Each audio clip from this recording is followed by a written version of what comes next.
उत्तर प्रदेश के रायबरेली में फर्जी दस्तावेजों से बैंक लोन दिलाने वाले गिरोह का हुआ भंडाफोड़, 5 आरोपी गिरफ्तार।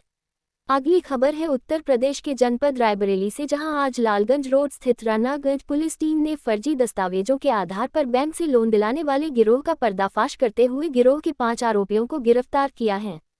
आपको बताते चले कि बैंक ऑफ बड़ौदा की मुख्य शाखा रायबरेली में 48 पर्सनल लोन बैंक खातों में लोन पास हुआ। लोन लेने वाले ऋण खाता धारकों के द्वारा फर्जी सैलरी स्लिप, फर्जी नियुक्ति पत्र व आधार पर पता बदलवा कर पर्सनल लोन लिया गया था, जिसमें बैंक ऑफ बड़ौदा के अधिकारियों ने जांच कराने के बाद विगत वर्ष में वादी मुकेश पुत्र स्व शून्य श्री राजकिशोर प्रसाद सिन्हा नि शून्य सुधा समृद्धि तारानगर जेल रोड थाना कोतवाली नगर रायबरेली वर्तमान पता मुख्य प्रबंधक बैंक ऑफ बड़ौदा मुख्य शाखा रायबरेली द्वारा थाना कोतवाली नगर पर 48 पर्सनल लोन बैंक खाता धारकों के खिलाफ मुकदमा दर्ज कर लिया गया था, जिसको लेकर कार्यवाही चल रही थी। पुलिस अधीक्षक रवि कुमार के निर्देशन में अपर पुलिस अधीक्षक रायबरेली संजीव कुमार सिन्हा की प्रभावी निगरानी में क्षेत्राधिकारी नगर अरुण कुमार नौहवार के नेतृत्व में आज लालगंज रोड पर राणा नगर कब्रिस्तान के पास से थाना कोतवाली नगर पुलिस टीम ने 5 आरोपियों की गिरफ्तार किया, जबकि गिरफ्तार किए गए 5 आरोपियों में 2 महिलाएं भी शामिल है। उन सभी आरोपियों के नाम इस प्रकार हैं: राजेश सिंह पुत्र छेदा सिंह, बबलू राठौर पुत्र श्रीराम रतन राठौर, गोपाल सिंह पुत्र स्वर्गीय महेश सिंह, राधिका देवी पत्नी गोपाल सिंह, कामिनी राठौर पत्नी बबलू राठौर को गिरफ्तार कर धाराओं में तथा मुकदमा बढ़ोतरी की गई है। आरोपियों के खिलाफ स्थानीय थाने पर विधिक कार्यवाही करते हुए न्यायिक हिरासत में भेज दिया गया है। साथ ही अन्य आरोपियों को लेकर जांच पड़ताल जारी है।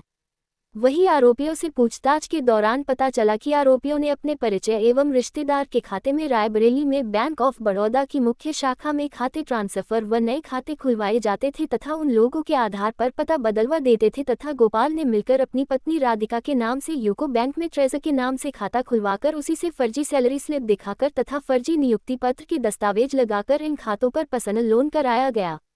राजेश ने यूको बैंक में रायबरेली ट्रेजर के नाम से खाता खुलवाकर उसी से फर्जी सैलरी स्लिप दिखाकर तथा फर्जी नियुक्ति पत्र के दस्तावेज लगाकर इन खातों पर पर्सनल लोन कराया गया। बबलू राठौर व कामिनी राठौर, जो कि पति पत्नी है, के द्वारा फर्जी सैलरी स्लिप, फर्जी नियुक्ति पत्र व आधार कार्ड पर पता बदलकर 38,90,000 का पर्सनल लोन लिया गया था।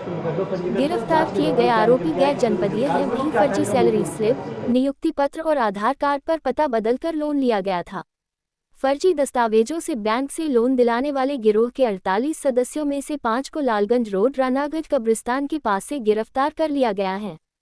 फर्जी दस्तावेजों से करोड़ों की ठगी करने वाले गिरोह पर 38.90 लाख का एक लोन लिया गया था। कुल ठगी 9 करोड़ से ज्यादा की है।